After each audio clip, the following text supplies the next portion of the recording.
This video is part of a series on phishing. In it, we'll be covering types of phishing attacks. More information on this topic can be found on the Cyber Modules page of the Mohawk College website, which is linked in the description of this video.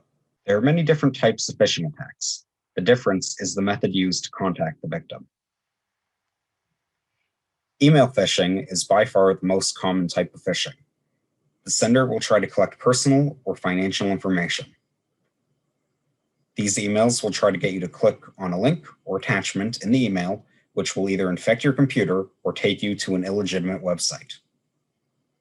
They will often impersonate a real organization, such as Facebook, Apple, Google, or a bank. Now, let's look at some more specific types of email phishing. It's worth noting again that these attacks are likely trying to get your personal information and potentially money.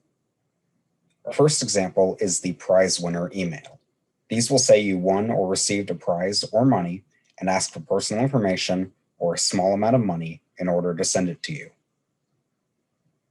Another example is a friend or family member needing help. These will involve spoofing. A hacker will pretend to be a friend or family member asking for money in order to get out of a tough situation.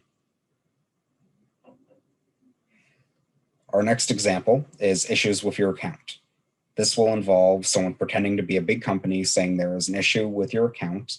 It might be compromised, or there might just be something you need to update by clicking a link and visiting their fraudulent version of the site. You might also get something saying your account is expiring, and these will ask for you to click a link to renew it in order to not lose the account. You may get a random e-transfer. This may look like a legitimate e-transfer from a bank, but it's worth noting that random individuals and companies will not send you e-transfers. You might get an email saying that you have a virus or a compromised account. These will say that you have a virus on your computer or one of your accounts has been compromised, and will get you to click a link to start fixing the problem by taking you to a fraudulent or malicious malware-laden site. Another specific example of email phishing, especially around tax time, is a CIRA tax return phishing email. This will say that you've either gotten a very high tax return or there are issues with your return. They're trying to get your username and password for your CIRA account, which contains a lot of confidential information. It's worth noting, the CIRA will never include a link in an email. A legitimate CIRA email will say something to the effect of, "Hello, you have an unread email in your CIRA account. Please log into the account to see the details." It won't contain a link. It will tell you to separately access the website on your own to view it. There's also smishing, which is a type of phishing attack that involves text messages. This will often involve a link being sent to you from a service provider or an unknown source that will attempt to get you to reveal personal information. Often, these messages will be people pretending to be Apple, Google, your phone service provider, or a bank. Phishing is voice phishing. It is a very common method of attack, as it takes advantage of the victim's lack of knowledge or fear of repercussions. Often, they will try to get you to pay money for them to fix a problem.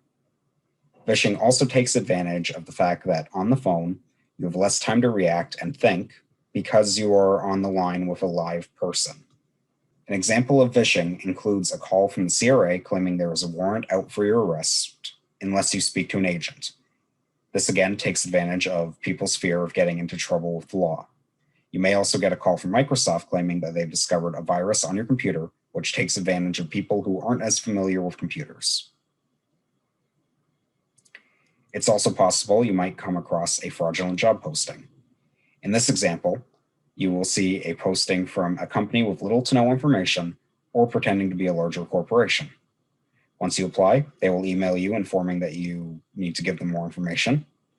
After you do this, they will offer you the job without an interview or a very short phone interview. They will then ask for your financial information. You can see an example of this on screen. We would like to thank the Canadian Internet Registration Authority for giving us the opportunity to bring you this content. These modules have been created as part of a CIRA Community Investment Program grant, intended to improve cybersecurity literacy and ensure that every Canadian has access to the information and best practices to avoid being hacked.